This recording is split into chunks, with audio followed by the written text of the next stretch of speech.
Manonona fiadanan'ny tompo sy ny fahasoavany mandrakariva ho amintsika rehetra ny tenako. Isorana ny tompo lehibe indray fa mbola nomeny fahasalamantsika fa tsika mihaona eto fa tsika mifanatrika eto anohy ny fianarana ny tenin'ny tompo. Maro antsika miteny hatramin'ny tombola lava ihany izy zany, tombola tsy vita ihany. Ka zava-dehibe no resahantsika ato, zava-miafina no resahantsika ato. Ary raha tiana resahana amintsika hoe vitsy ange ny teny hoe mampianatra ny bokin'ny Apokalipsy ohatran'izao fa raha misy mampianatra raha dia ngamba ataontsika hoe fotoana vitsivitsy fotsiny dia tapitra ilay fampianarana bokin'ny Apokalipsy kanefa tena zavatra mifameno ny bokin'ny Apokalipsy sy ny bokin'ny Daniel mifanazava ary mila dinihana arahana araka ny tantara hoe ahoana ny fandehan'ny faminaniana araka ny zavatra izay efa niresahantsika ireny zany. Ka dia mbola mitohy ihany tsika izany zao mbola eo amin'ilay eo am-pinanana ihany zany ilay bokin'ny Daniel zany mpaminany Jauna ilay hoe mamy ao am-bava mangidy eo kibo. Dia mbola mitsakitsako an'iny zany tsika eto dia zay mandray an'iny boky iny ihany koa zany dia miara mitsakitsako amin'ny Jauna eto zany. Miara-mihinana an'iny eto tsika zany. Fa mamy ao am-bava fa mangidy eo kibo. Afaka tsika hanomboka ny fotoana iray. Tompo Ray Masina sy tsara indrindro, mankalaza anao izay midery anao ary manome voninahitra anao. Misaotra raha io fa mbola afaka ny fampitoana indray izay amin'ity anio ity. Ahafahanay hiara-hianatra sy handinika ny teninao. Dia ny bokin'ny faminaniana izany, Daniel sy Apokalipsy. Raha io misaotra anao hatrany izay. Amin'ny tombonandro mavelona izay mbola omenao anay isan'andro. Ahafahanay mahafantatra ny sitraponao ny amin'ny zavatra amin'ny zava-miafy ny teninao. Misaotra Andriamanitra ny amin'ny tahinao anay isan'andro ny koa, hanomezanao anay fahasalamana, hanomezanao anay trano fialofana, hanomezanao anay anjara haniko hanina. Ary mahatonga mbola misy andretra izany dia noho ny fahasoavanao Andriamanitra ka dia misaotra anao izahay. Ny fiainanay nefa raha dia apetraka feno am-pilatananao. Eny mifamaofao izao tontolo izao, miazakazaka izao tontolo izao. Kanefa izay kosa raha io manantena anao ary miandrandra ny fiavianao. Omany ny fomam-panahiny raha io amin'izany fiavianao izany. Ary manamasinana amin'ny teninao fa ny teninao ny fahamarinana. Teninao manambara manao hoe foana ny olona ho ianao noho ny tsy fisian'ny fahalalana. Andriamanitro, aokareny fanahinao, ampianatra anay indray ny teninao, manokatra ny fonay sy ny sainay hamantaranay ny sitraponao. Koa dia mampianara anay raha io ny teninao amin'ny alalany fanahinao masina, fa vonin-keno izay vahoakanao. Sorato am-ponay ireny ny teninao ary ataovy eo an-tsainay.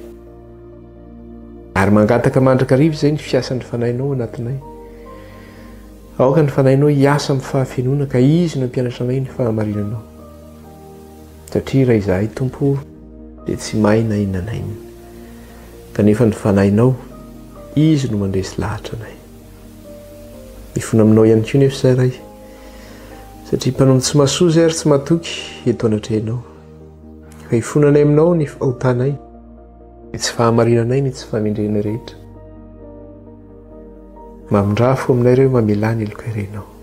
Raha misy ota malaky mahazo anay aza, dia afao izay Andriamanitra mba tsy handevoziny izany, na dia fitolomanay natrehanao aza. Fa hoenao hoe raha ny zanako nanafaka anareo dia ho afaka tokoa ianareo. Fa aoka Jesosy ianao nanafaka anay amin'ny fahotanay sy ny tsy fahamarinanay ary ny tsy fahamendrena rehetra. Dia mangataka aminao izay Kristy io, divy amin'ny ranao izay ho afa-pahotana. Sasao amin'ny ranao izay ho afa-keloka. Eo am-pelantananao ihany koa Andriamanitra nametrahanay izao fotoana izao. Aoka ny tsy hananan'ilay ratsy fahefana izany na dia kely aza. Ka ninona zana-tsipika rehefa n'ilay ratsy, hoentina manakorotana ny fampianarana, hoentina manakana ny fampianarana tsy handeha, hoentina manapaka ny herinaratra na ny réseau izay ampiasainay. Ninona asan'ny devoly hoentina manao kitaba na eo amin'ny tokantrano izany, na amin'ny mpanofa trano izany, na amin'ny tompo-trano izany, na amin'ny mpiray vodi-rindrina izany, ninona asany devoly entina miasa anakotabana anay sy anakorotanana anay dia le volony zany noho ny amin'ny raha ny zanak'ondry sy ny fofonay Kristy lasa ny afo mandevona satana sy ny asany rehetra noho ny amin'ny raha ny zanak'ondry sy ny fofonay Kristy mianaran'i Jesosy.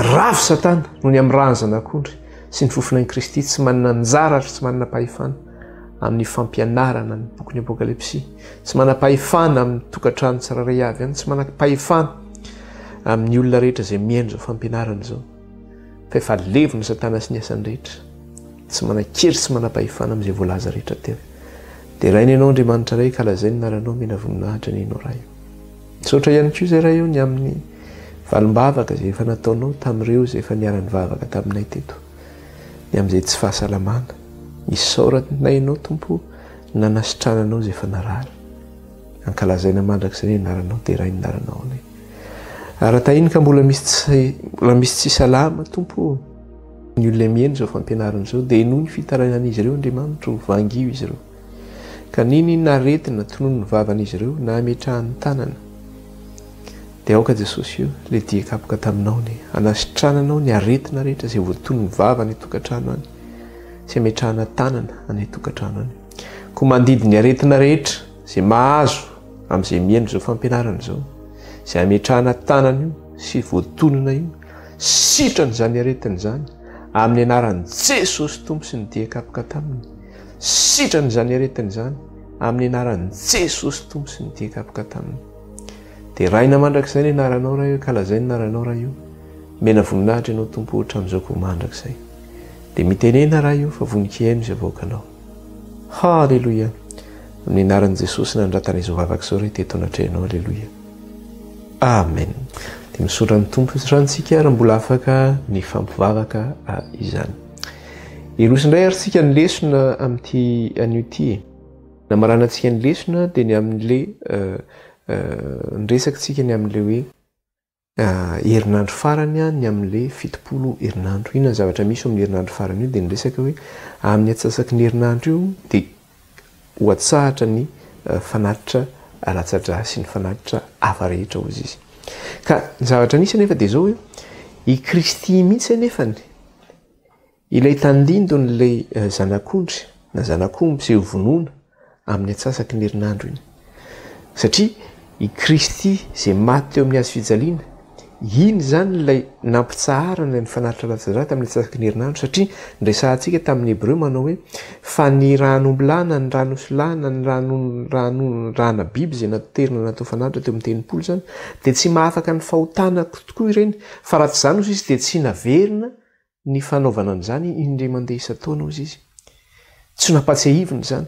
Dia noho ny tsy mahafaka, noho ny tsy afahan'ireny manafaka ny fahotana dia tsy maintsy iverenana foana ny manadio an'iny indray mandeha isa-taona ho an'ilay mahafahobe teo amin'ny Israely zany. Dia nefa Kristy rehefa nanolotra ny tenany zany indray mandeha monja dia nipetraka eo tanàna ankavanan'Andriamanitra izy. Izany hoe ny rahan'i Kristy manaisitra ny fahotana izao tontolo izao. Ary ny rahana biby natao fanatitra teo amin'ny tenimpolo ireny dia tandindona ny amin'ilay sorona nataon'i Kristy zany ilay tamin'ny atsasaky ny herinandro. Dia izay mahatonga hoe natsahatra ny fanatitra latsa-drà sy ny fanatitra hafa rehetra tamin'ny atsasaky ny herinandro, tamin'ny hafatesan'i Kristy. Dia iny moa namarantsika ny lesona hoe rehefa natsahatra ary zany dia zao tsisy tsony zany ny ilaina ny tempolo. Le tempolo teto tany zany na ny tabernakely, satria iny ilay mampifandray ny vahoaka an'Andriamanitra amin'Andriamanitra. Kanefa le rahan'i Kristy zany iny no nampitsaharana an'izay fanatitra zay teo amin'ny tempolo sy ny fanatitra hafa rehetra.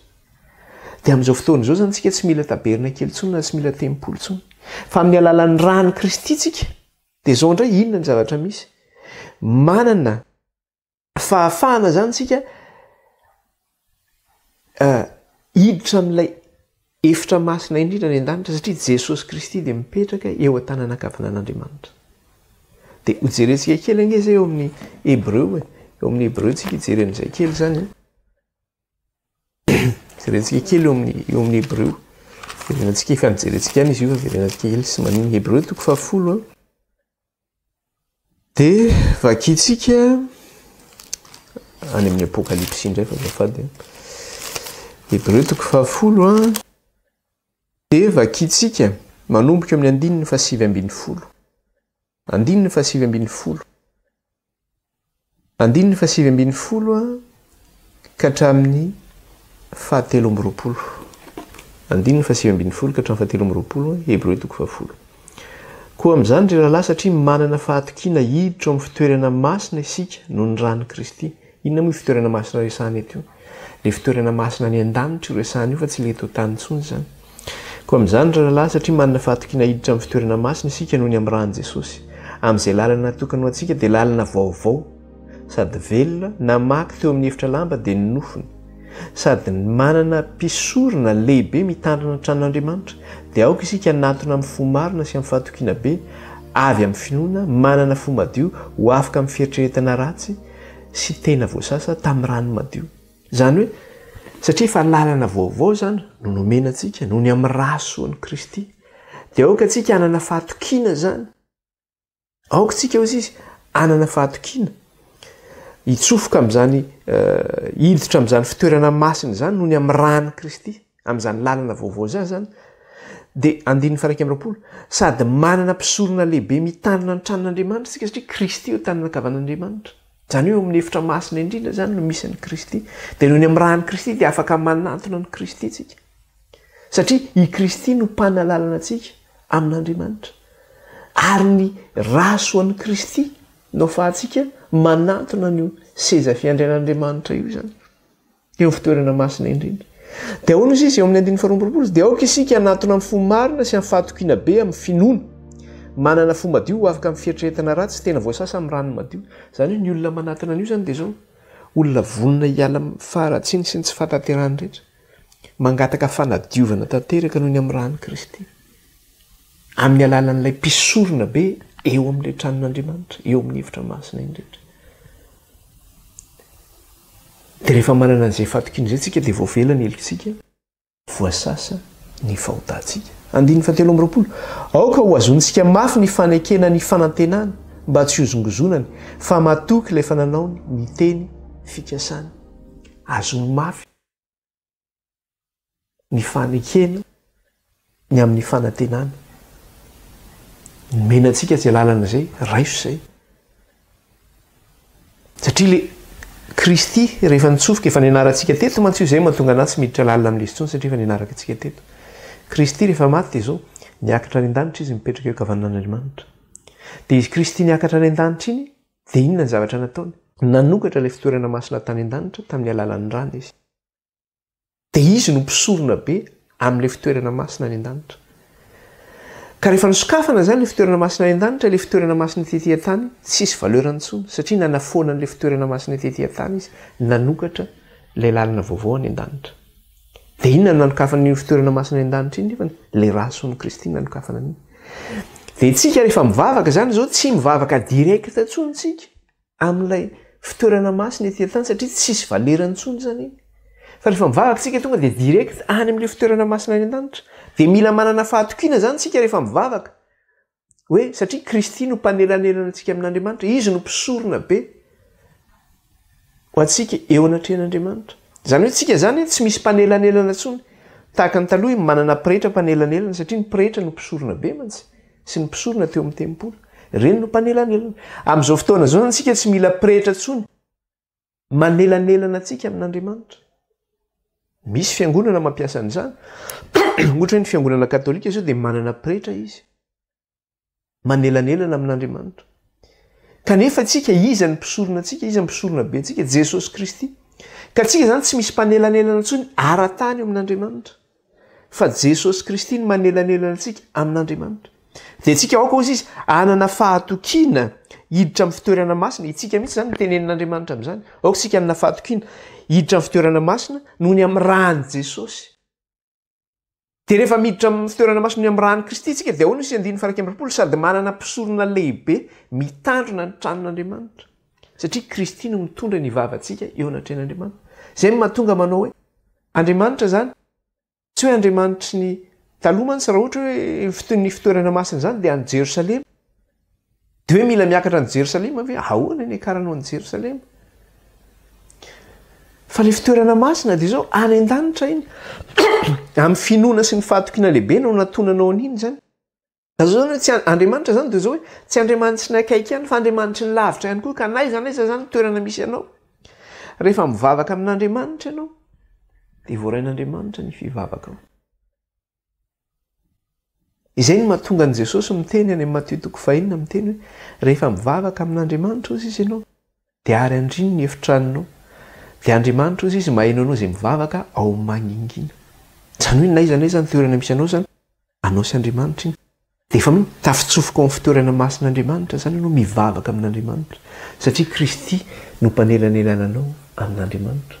Izay no hoe nampitsaharina ny fanatitra latsa-drà teto tany zany satria efa nisoloana le vaovao izy ny tenan'i Kristy mihitsy no efa nanaikina tolony mba ho avitra tsika no ny fahotantsika zany mba hazo famonjena isika.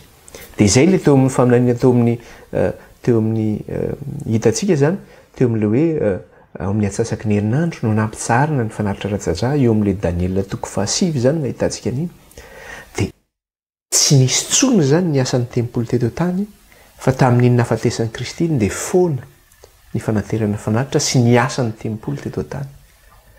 Lalana vaovao no men'Andriamanitra antsika kehitriny mifandraytsika amin'le fitoerana masina any an-danitra.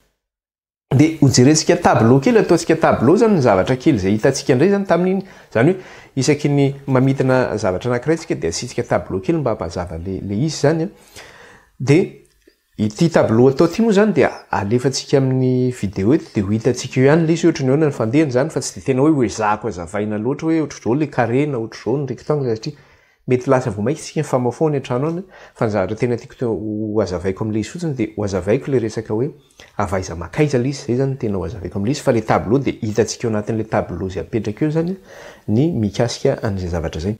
Nirezaka zany tsika niresaka mikasika le hoe 70 herinandro.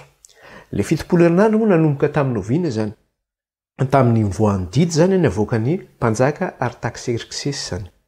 Tamin'ny fotoana oviana zany nanomboan'ny 70 herinandro io dia tamin'le daty namoahana an'izay décret zay dia firy zay daty zay 456 avant Jésus-Christ na hoe 457 taona talohan'i Jesosy Kristy. Marihana fa raha vao mitentsika hoe talohan'i Jesosy Kristy dia zao hoe ny nahaterahan'i Kristy zany miainga hoe taona 0 ka ny taona talohan'i Jesosy talohan'ny taona 0 zany ny antsoina hoe talohan'i Jesosy Kristy. Dia io fotoana 456 avant Jésus-Christ io zany io no niaingan'ilay 70 herinandro na 70 semaines zany voatendry ho an'ny zanak'Israely.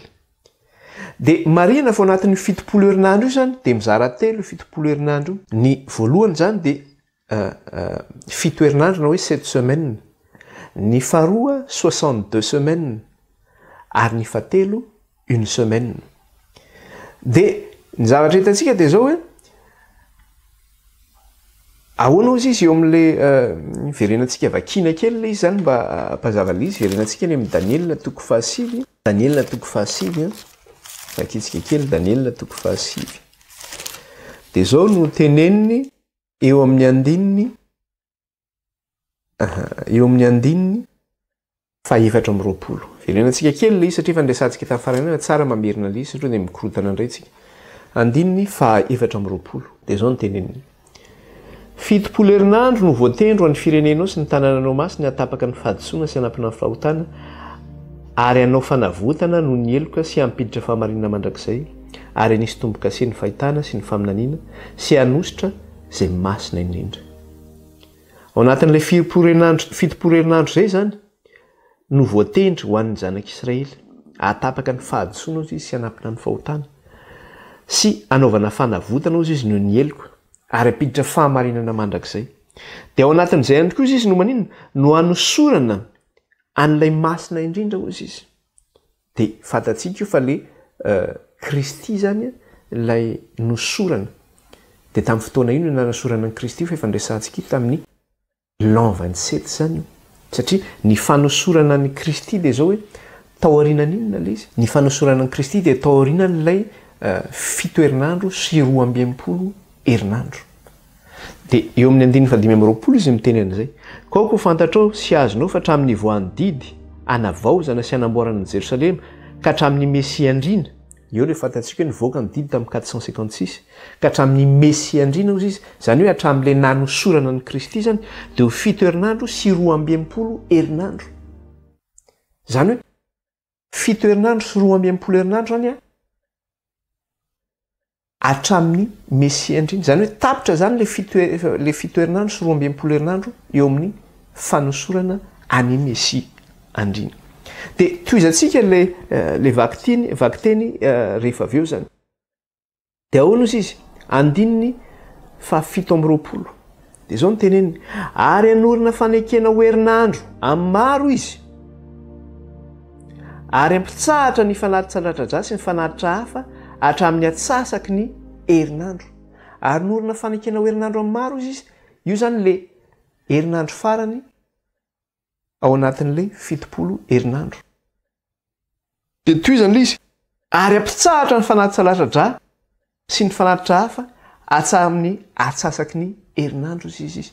Dia fantatsika fa tamin'ny ao amin'ny atsasaky le herinandro io zany no nampitsarana le fanatitra latsa-dra dia ilay mikasika ny amin'ny nahafatesan'ny Kristy izany. Izay zany famitinana kely an'iny raha natao tableau zany ilay izy fa mbola toizantsika kely any zay mbola toizantsika zany zay rehefa anatin'ny fanazavana.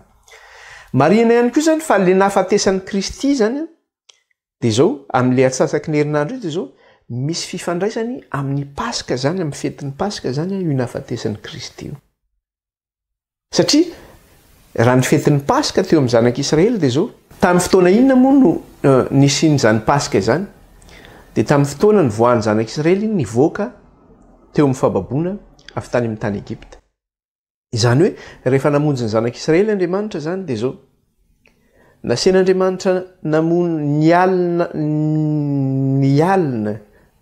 andro izay namonjen'Andriamanitra ny zanak'Israely dia izao nasian'Andriamanitra namono ondry zanak'ondry ny zanak'Israely. Dia ny rany iny zanak'ondry iny nafafy tamin'ny tolanana sy tamin'ny andro teo amin'ny varavarana. Ary ny nofony ny zanak'ondry iny dia natsatsika zany dia nohan'ny zanak'Israely. Tsy misy sira zany ny hinanana an'izy iny. Dia niara-ny hinana tamin'izay izy tamin'ny anana mangidy sy ny mofo tsy misy masirasira ihany koa ny nanany an'izay.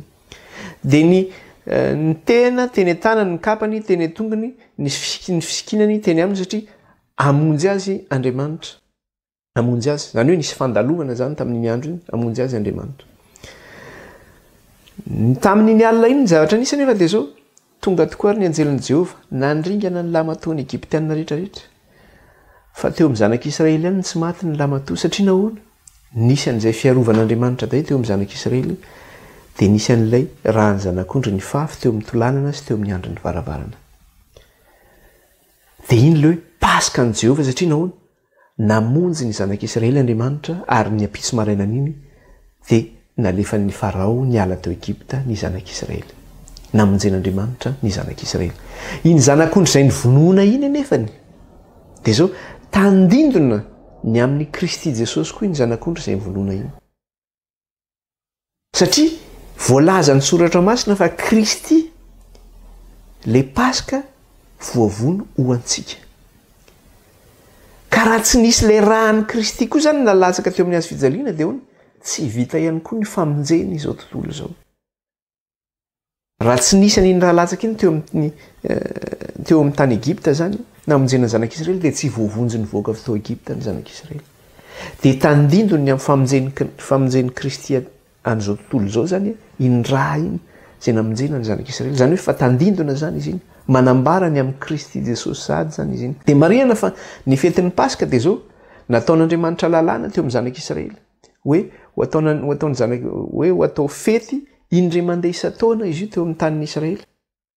Ary eo amin'ny 14 volana Nisanina zany no anaovana anazy io. Zany hoe 14 volana Nisanina zany eo amin'ny Mars Avril eo zany. Satria eo zany manomboka ny taona jiosy ara-baiboly. Amin'izao fotoana izao nefa ny fanombohan'ny taona jiosy ny jiosy amin'izao fotoana izao fa tsy ny jiosy ara-baiboly dia manomboka mois de septembre ny voalohan'ny taona. fa ny ara-baiboly dia zao manomboka mars avril teo ny fetomboany taony zany hoe fa niova koa zany zany dia rehefa tonga zany io fety io amin'ny fahefatra amin'ny volany volana nisanina dia zao dia mitondra zanak'ondry ny zanak'Israely satria miakatra makany Jerosalema ny zanak'Israely zany manao ny fety io dia mitondra zanak'ondry izy atao fanatitra eo amin'ny tenimpolo dia ny rahany ny zanak'ondry iny zay vonoana zany mampatsiaro ny fanavotana zay nataon'Andriamanitra azy ireo tany amin'ny tany Egipta zany fahatsiarovana an'izay satria ataovy zao fahatsiarovana ozy izy Andriamanitra lalàna napetraka zay dia ny famononana iny zanak'ondry iny zany fandatsahana ny rany iny dia amin'ny teny frantsay lazana izy hoe entre les deux soirs ozy izy zany hoe ny arivan'ny ohatra zao tsika ataontsika hoe sabotsy zany androany dia ohatra ny arivan'ny sabotsy hatramin'ny fin-ny crépuscule zany hoe le soir du samedi hatramin'ny fin du crépuscule ny dikan'izay dia zao hoe hatramin'ny rehefa tonga le ariva iny zany efa manomboka memaizina iny izy manomboka matiny masoandro hatramin'ny fahataperan'iny masoandro iny tsy misy tsony zany zay le hoe fin du crépuscule dia entre les deux soirs amin'iny fotoana iny zany no aminona le zanak'ondry zany hoe ny ariva ny fahefatra amby folony volana nisanina zany no aminona ny zanak'ondry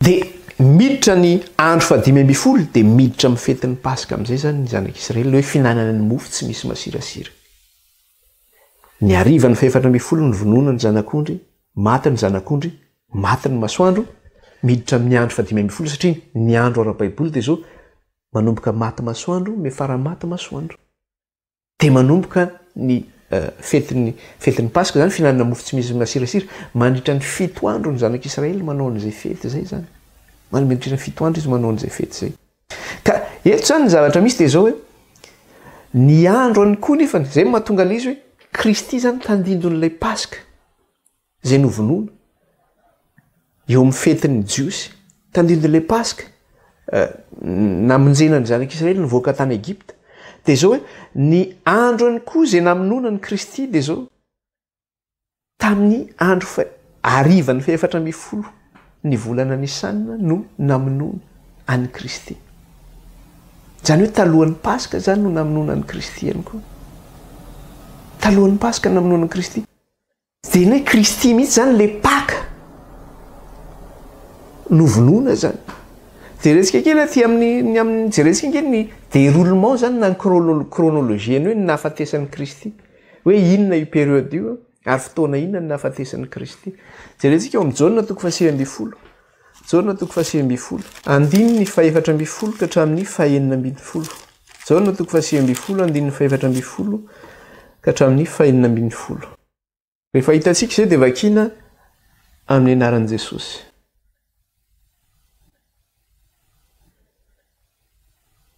ary andro fiomanana amin'ny paska ny andro tokony ho tamin'ny ora fahaenina zany ora fahaenina zany eo amin'ny soratra masina amin'ny firy zany ora fahaenina zany ny ora fahaenina ny ora voalohany eo amin'ny soratra masina dia amin'ny enina maraina ary ny ora fahaenina dia amin'ny 12 oratoandro fa amin'izao fotoana izao moa efa mivadika daholo ny zavatra rehetra fa tsy mitovy tamin'ny andro taloha zany ka raha miresaka izy hoe ora fahaenina zany dia amin'ny 12 oratoandro zany io resahana io zany dia averiko le vakiteny ary andro fiomanana amin'ny paska ny andro izy izy tokony ho tamin'ny ora fahaenina zany hoe amin'ny 12 oratoandro zany amin'ny fahefatra amby folon'ny andro ny volana nisanina zany dia hoy izy tamin'ny jiosy indro ny mpanjaka anareo satria Kristy zany natolotra teo anatrehan'ny Pilato ary Pilato kosa nanolotra azy ny vahoaka tamin'ny fotoana io hoe Kristy no natolotra ho vonoana izany dia tamin'ny oro io dia zay miteneny mihitsy nanao hoe dia hoy izy tamin'ny jiosy Pilato zany io indro ny mpanjaka anareo fa niantso ireo hoe ento omboy amin'ny hazo fijaliana izy hoy Pilato taminy omboka amin'ny hazo fijaliana va ny mpanjaka anareo ny lohan'ny mpisorona namaly hoe tsy manana mpanjaka afa-tsy kaisara izay. Ary tamin'izany Pilato dia nanolotra azy taminy mba hombona amin'ny hazo fijaliana. Nanolotra an' Jesosy zany Pilato hombona amin'ny hazo fijaliana tokony tamin'ny ora fahinana. Dia aty amin'ny 1:30 izy dia miteny mihitsy satria andro fiomanana amin'ny Paska hozy izy io. Dia jereo tsara izy 1:30 amin'izay. Kristy efa maty indray, efa maty zany Kristy eto. Ary satria andro fiomanana ny andro dia nangataka tamin'ny Pilato ny Jiosy mba ho tapahana ny ranjondreo ary esorina ny faty mba tsy ho tratra ny andro sabata eo amin'ny hazo fijaliana satria andro lehibe izany sabata izany. Novonoana Kristy tamin'iny andro iny, tamin'ile fiomanana amin'ny Paska iny. Fantatsika fa ny fetin'ny Paska ny andro 5 manomboka ny fetin'ny Paska zany. Fa ny famononan'ny Paska dia zao amin'ny arivan'ny andro ny 4 Kristy no maty nefa nofatsena teo amin'ny hazo fijaliana dia fantatsika fa ny arivan'ny andro ny 4 Kristy no novonoana. Ary ny tenenin' zareo manao hoe alao izy afainganana zany ny fahafatesan'ireo izay nofatsena teo amin'ny hazo fijaliana Kristy sy niaraka tamin'ilay jolaro io mba ho tapahana ny ranjondreo satria rehefa kapainy ny ranjony zany dia zao hoe maty aingana le olona eo amin'ny hazo fijaliana zany. Dia alao izy ho kapaina ny ranjondreo izy mba ho maty aingana izy dia hoe sorony eo amin'ny hazo fijaliana ny fatin'ireo izy. Fa andreo izy ho tratra ny sabata ny fatin'ireo satria raha tratra ny sabata dia maninona? Manjary maloto le sabata izy ny sabata dia masina. Dia tsy io sabata resahana iny fa dia tsy sabata mitovy amin'ny rehetra io sabata io fa sabata iny sabata lehibe izany sabata izany ozy izy. Sabata Paska izany. Sabata lehibe izany andro izany. Donc zany mba tsy hahatratra an'izay sabata lehibe zay zany dia zao mila esorina teo ny fatin'i Jesosy io. Io zany le filazana mihitsy hoe i Kristy natolotra zany dia zao hoe Kristy mihitsy le Paska ho an'ny zanak'Israely ary nahafatesan'i Kristy dia mitombe mihitsy amin'ny fotoanan'ny Paska teo amin'ny zanak'Israely. Kristy le zanak'ondro novonoana talohan'ny Paska amin'ny arivan'ny andro ny 4 Nesorina izy mba tsy ho tratrany satria andro lehibe izany sabata izany dia nesoriny Kristy mba tsy ho tratrany izany sabata lehibe teo amin'ny Israely zany. Niaraka tamin'ireo jolahy niaraka taminy teo amin'ny hazo fijaliana. Dia aty amin'ny Korintianina faharoa izy 5 dia ao no nilazany an'i Kristy. Azafady Korintianina voalohany. Korintianina voalohany fa diso Korintianina voalohany 5 andininy 7. Azafady. Korintianina voalohany 5 andininy 7. Dia zao ny teneniny eo. Esory ny masirasira ela mba ho vongana vaovao ianareo. Araka izay tsy mahamisy masirasira anareo fa avoavoany Kristy Paska ho atsika. Fa avoavoany Kristy Paska ho atsika. Kristy maty teo amin'ny hazo fijaliana dia iny Paska ho atsika Kristy. Ho fanavotana ho atsika. Satria izay no nahafatesan'ilay zanak'ondry ho vonoana amin'ny Paska iny ho fanavotana ny zanak'Israely. I Kristy izay maty teo amin'ny hazo fijaliana voavoany Kristy Paska ho atsika. Ho fanavotana ho atsika no nahafatesan'i Kristy. Raha tsy maty Kristy tsy tanteraka ny famonjenantsika zany. Ary raha tsisy raha latsaka dia tsy misy famelan-keloka. Dia araka ny faminaniana zany. Araka ny faminaniana. Le nahafatesana efa nijerentsika teto io. Araka ny faminaniana dia zao hoe tanteraka raha-baka teny fa maty tamin'ny atsasaky ny herinandro tokoa Kristy.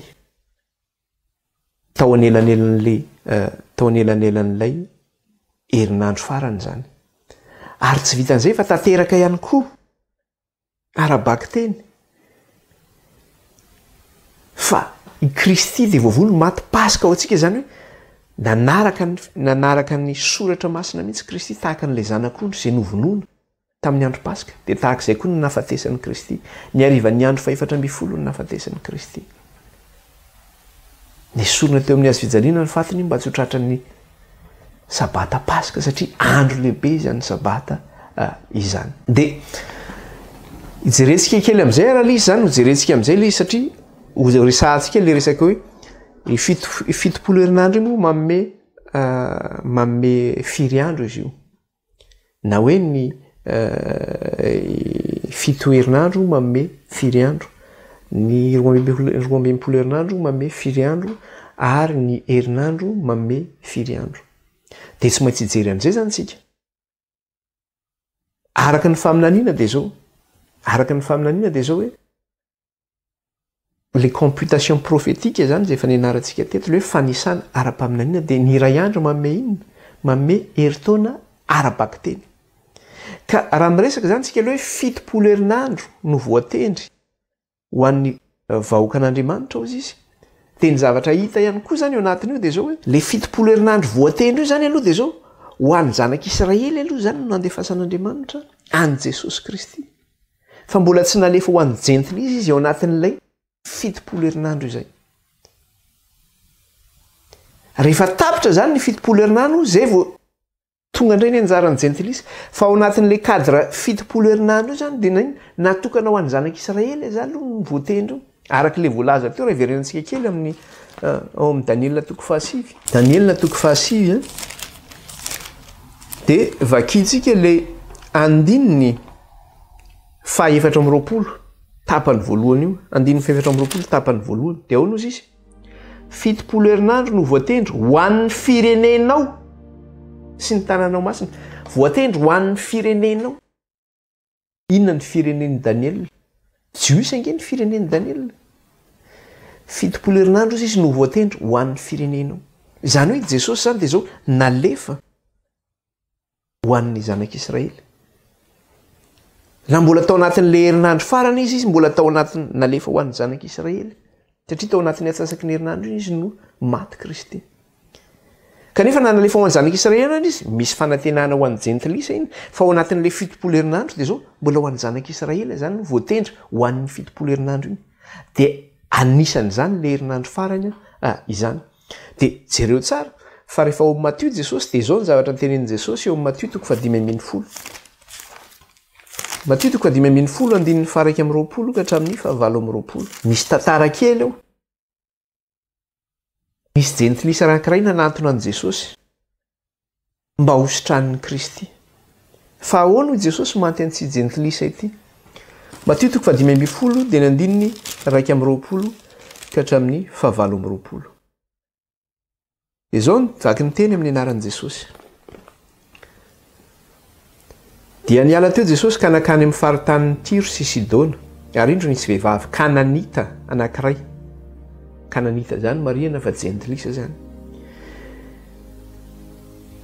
ary indro nisy vehivavy Kananita anankiray nivoaka avy tamin'izany tany izany ka niantsona nanao hoe mamindrafo ho amiko tompoko zanaky Davido ny zanako vavy ampahorian'ny demonia loatra zany hoe nangataka ho an'ny zanany vavy zany izy fa izy tsy namaly teny azy dia nanantona ny mpianany ka nangataka taminy nanao hoe roa izy fa miantso mafy atao retsika ary izy namaly ka nanao hoe tsy niranao afa-tsy ho amin'ny ondro very amin'ny taranak'Israely Jesosy no mitenan'izany eo man tsy misy miteny manao hoe tsy ahoana nitenenanao an'izany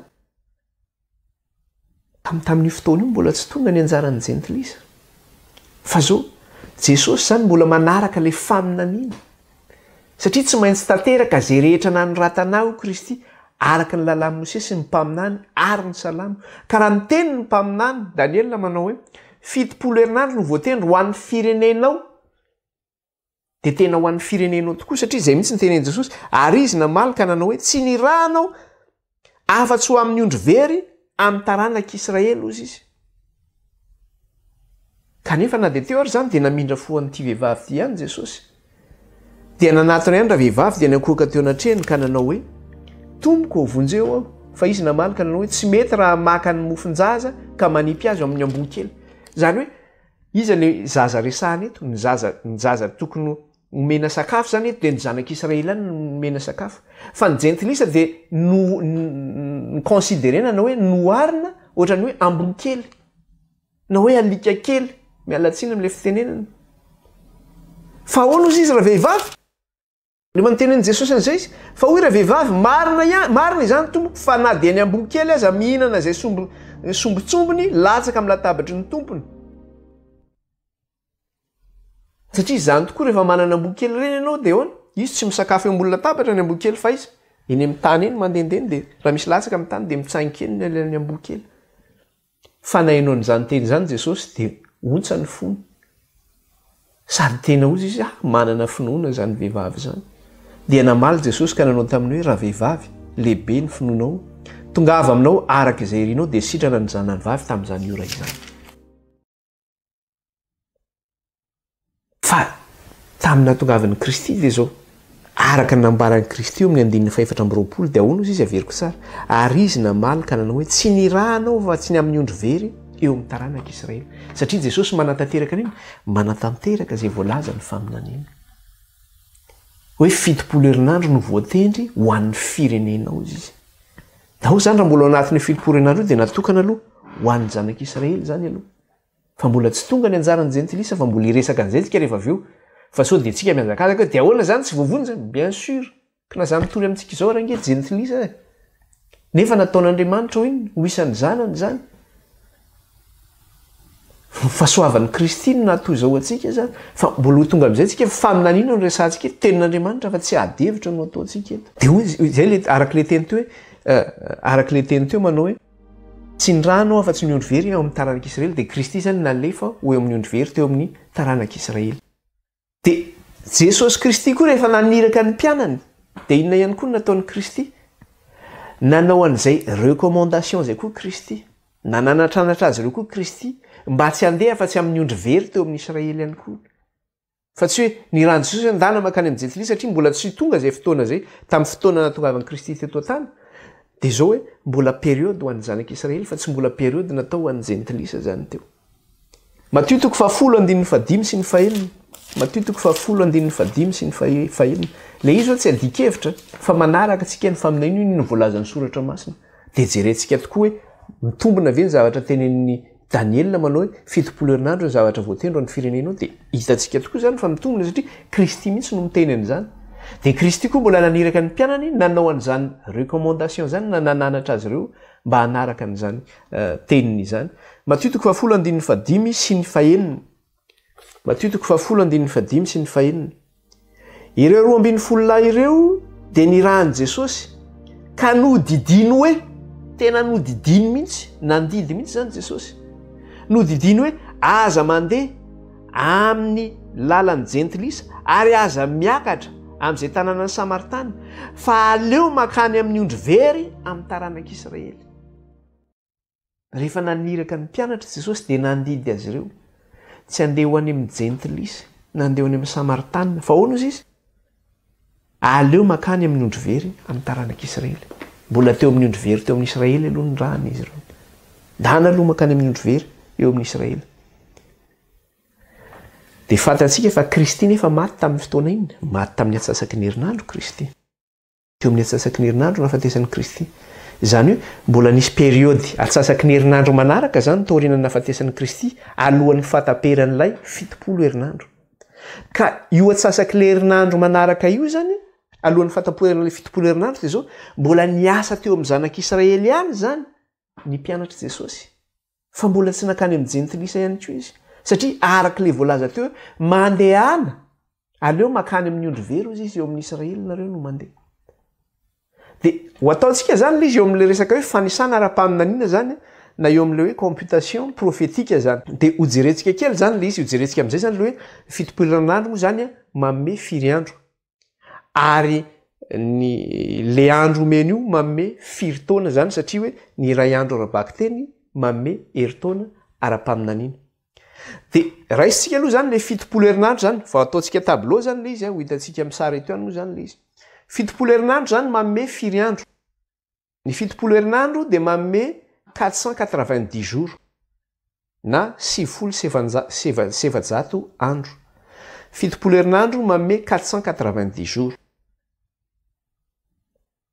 dia mijeritsika eo anatin'izay 490 jours zay satria hoe ny iray andro ara-baky teny manome herintaona ara-paminaniana 490 jours zay zany manome firy-taona ara-paminaniana manome 490 ans zany zay 490 années ara-paminaniana zany zay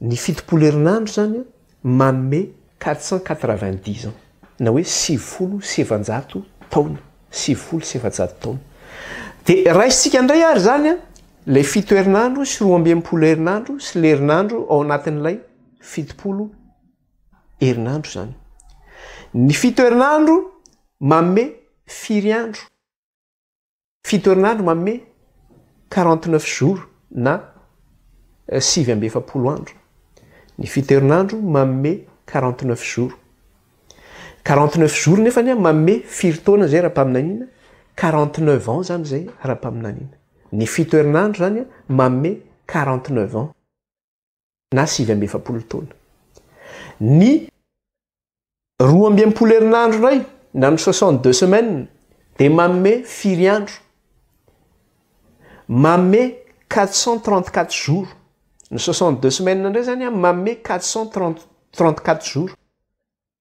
zay 434 jours zay nefany manome 434 années dia le 62 semaines zany manome 434 années ny dernière semaine na le herinandro farany zany manome iny manome fito andro zany zay dernière semaine zay na le herinandro farany fito andro nefa manome fito taona izay fito andro manome fito taona izay dia raha mijery zany tsika ataontsika zany io satria fa hitantsika zany mikasika ny zavatra zay dia ataontsika anaty tableau zany le izy dia raha isika zany hoe ny fanombohan'ny fitopolo herinandro manomboka tamin'ny 456 talohan'i Jesosy Kristy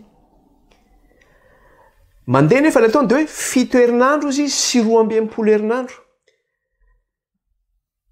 zany hoe ny fanombohan'ny fitopolo herinandro dia manomboka amin'ilay fito herinandro zany ny fanombohan'ilay fitopolo herinandro raha nanomboka tamin'ny 456 zany ny fitopolo herinandro dia nanomboka teo zany ilay fito herinandro ny fahataperan'ilay fito herinandro zany dia aty amin'ny 407 avant Jésus Christ zany ny fahataperan'ilay fito herinandro ny fanombohan'ilay fito herinandro zany manomboka aty amin'ny 456 avant Jésus Christ ny fahataperan'ny fito herinandro zany dia aty amin'ny 407 avant Jésus Christ eo amin'ny 407 avant Jésus Christ indray manomboka ny 62 semaines na ny 12 herinandro dia miafara izay amin'ny l'an 27 taorianan'i Jesosy Kristy satria fantatsika tsara fa ny 62 semaines dia manome firy manome 434 années ny elanelan'izay 434 années zay dia zao hoe 407 hatramin'ny l'an 0 zany nahateran'i Kristy zany eo zany 407 zay nefa apio 27 zay manome 434 zay dia 407 zany mandra-pahatonga ny l'an 27 zany 434 ans zany io zany le 12 herinandro zany hoe ny 12 herinandro zany nanomboka 407 talohan'i Jesosy Kristy ary ny afara taty amin'ny l'an 27 après Jésus Christ zany l'an 27 ndray teo le fanosorana ny Messia teo tanteraka arabaky teny mihitsy zany le izy fanosorana ny Messia l'an 27 satria teo ny fahataperan'le 62 semaines l'an 27 fanosorana ny Messia indray iny zany manomboka le dernière semaine farany na le herinandro farany dia l'an 27 io zany raha ataontsika satria ny herinandro farany dia zao 7 ans ny herinandro farany dia ny l'an 27 zany mandra-pahatonga ny l'an 34 zany io zany ny 7 années le hoe anaovana fanekena ho herinandro amin'ny maro io herinandro farany io zany dia ao anatin'io herinandro farany io nefa miatsasaky ny herinandro io zany eo no ampitsarana ny fanatitra latsa-drà eo elanelan'io herinandro io zany nampitsarana ny fanatitra latsa-drà dia manao zany tsika eto manao hoe ny l'an 27 zany no fanombohan'le herinandro farany ny fiafaran'io herinandro farany io mifarana aty amin'ny l'an 34 ny atsasaky io herinandro io zany eo amin'ny l'an 30 et demi eo zany ny atsasaky io herinandro l'an 30 et demi zany ny atsasaka herinandro zany hoe ny nahafatesan'ny Kristy zany dia tamin'ny Kristy feno teo amin'ny 30 taona mahery teo zany Kristy ny maty na teo amin'ny faraky amin'ny 30 taonany teo zany nahafatesan'ny Kristy dia tamin'ny tamin'ny l'an 30 zany no nampitsarana teo amin'ny l'an 30 et demi zany na l'an 31 zany no nampitsarana ny fanatitra alatsadra zany teo no nahafatesan'ny Kristy. Zay zany raha manao hoe manao an'le zay ara-tableau zany tsika dia hitantsika daholo moa zany rehefa manao le tableau zany isika. Dia averintsika kely ary zany le izy teo zany avery kely zany le izy amin'le zavatra niresantsika teo zany. 70 semaines izy na hoe 70 herinandro no voatendro ny vahoakanao. Firy taona io 490 ans zany io 70 semaines io. Tamin'ny noviana nanomboka io 70 semaines io tamin'ny décret navoaka ny Artaxerxes tamin'le hoe anamboarana ny Jerosalema sy anapahana ny fahotana. Dia tamin'ny 456 no namoahana ny décret io. Tamin'ny 456 nefa fantatsika fa nanomboka teo ny 7 herinandro. Ny 7 herinandro dia nandritra n'inona? Nandritra ny 49 ans tapitra taty amin'ny 407 avant Jésus-Christ. 407 avant Jésus-Christ indray nanomboka ny 12 herinandro na 62 semaines zay naharitra 434 années. Dia ny farana io 62 semaines io tamin'ny l'an 27. L'an 27 indray fanosorana ny Kristy io teo no nanomboka le herinandro farany izay niafara tamin'ny l'an 34. Ary teo anelanelan'io setane io zany teo anelanelan'le 7 taona zany le herinandro farany teo no nahafatesan'ny Kristy zany tamin'ny 70 taona mahery teo 30 ans et demi na voire 31 teo no nahafatesan'ny Kristy zany. Zay zany no mikasika an'izy iny zany. Fa zao zany aleo toizantsika indray raha riva indray ny lesony.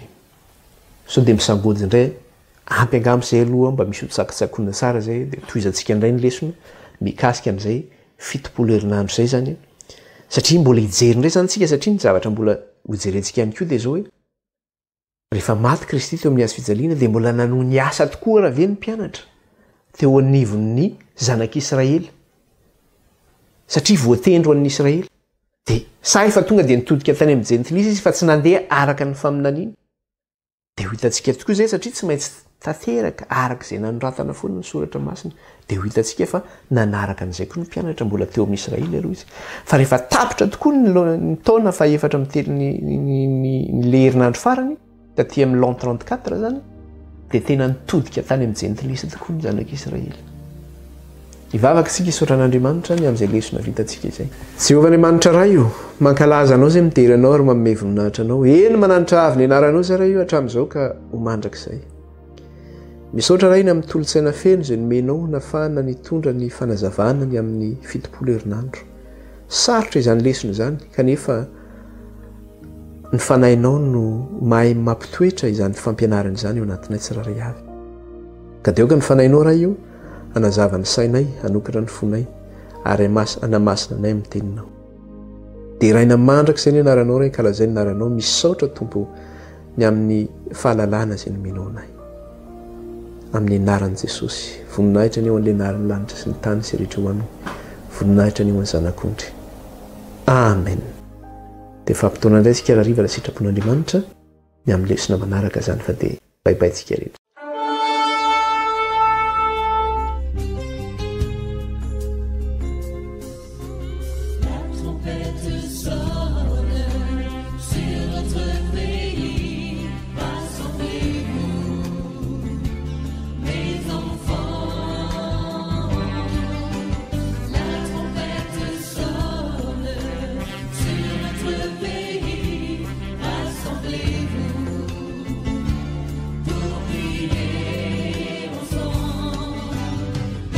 Chez ma femme.